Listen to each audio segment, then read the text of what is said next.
Bom dia. Hoje eu acordei, fui ler as notícias e me deparei com um artigo do Pepe Escobar no The Saker, que é preocupante de certa forma, porque a Ucrânia cometeu um atentado terrorista, a Ucrânia Estado, o Estado ucraniano, uma pessoa que pertence e trabalha para o Estado ucraniano, foi até a Rússia para assassinar alguém. Isso é inconcebível, inconcebível, é uma linha vermelha que não deveria ter sido ultrapassada, e foi. Então é óbvio que isso vai ter consequências. E essas consequências poderão ser graves, muito graves ou gravíssimas. Porque o que a Rússia não pode fazer é deixar barato, certo?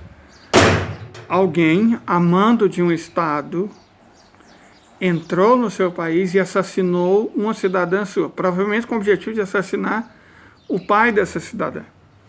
Então, a questão aqui não é Dugin, a influência que ele tem sobre Putin, porque é muito pouca, quase nula. A questão aqui é que uma mulher foi assassinada.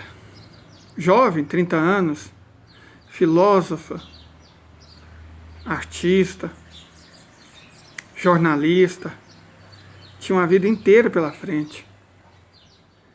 E o corpo dela ficou tão queimado que não tinha a menor condição de ser reconhecido ou de extrair DNA. Porque foram 400 gramas de explosivo. O carro explodiu e ela foi incinerada na vista do pai dela. Isso é inconcebível, intolerável e imperdoável. E a Rússia não vai tolerar e não vai perdoar. Correto? Então, é evidente que o mundo tem um problema. É evidente. Porque a reação russa vai ser pesada. Eu creio que é isso que o viciado em cocaína que governa a Ucrânia quer. Uma reação pesada para se posar de vítima. E os Estados Unidos, pelo jeito, estão dispostos a lutar até o último ucraniano e, se necessário, até o último europeu. E me deixa muito preocupado que eles talvez estejam próximos de conseguir isso. Porque as opções que restaram para a Rússia, para a Federação Russa, são muito poucas. É confirmar o que aconteceu. Até agora, o que a gente sabe? Uma SUV Land Cruiser Prado, da propriedade do Dugin, com um Daria ao volante, explodiu em uma rodovia na vila de Balky-Vyazemie, a pouco mais de 20 km de Moscou.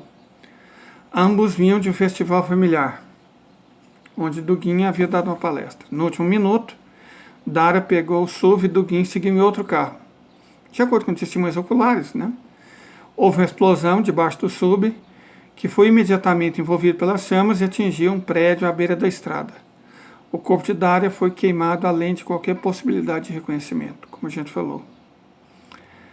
O Comitê de Investigação Federal da Rússia estabeleceu que o IED, o dispositivo para explodir, tinha 400 gramas de TNT, não encapsulado. Foi plantado no fundo da SUV, do lado do motorista.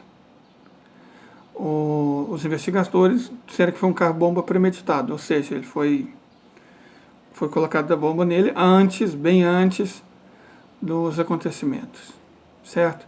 Não se sabe se o ED tinha um timer ou alguém próximo apertou algum botão, porque, como eu disse, foi tudo muito destruído, certo?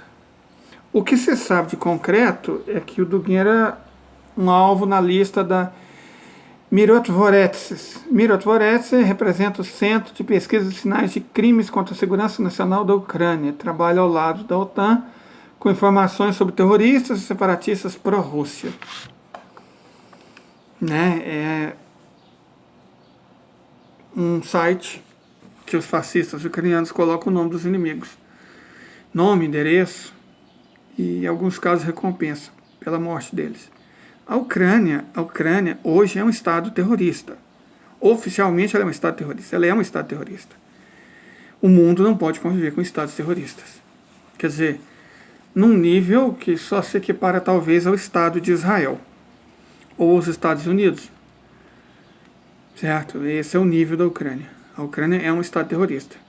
Só que diferente do Estado de Israel, onde mora mais de 1 milhão de russos, diferente dos Estados Unidos, que é um país onde mora 330 milhões de pessoas, a Ucrânia está em guerra com a Federação Russa.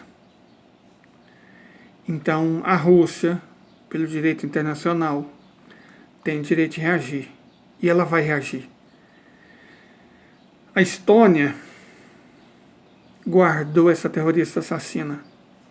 Qual vai ser a reação da Federação Russa diante da Estônia? Qual vai ser a reação da OTAN quando a Estônia for obliterada? Ou quando a Ucrânia for obliterada? Porque foram eles os mandantes. Então, eu honestamente queria começar uma terça-feira positiva, mas não vai dar. O que eu recomendo é cautela e para os que têm fé, que orem. Porque o mundo está precisando.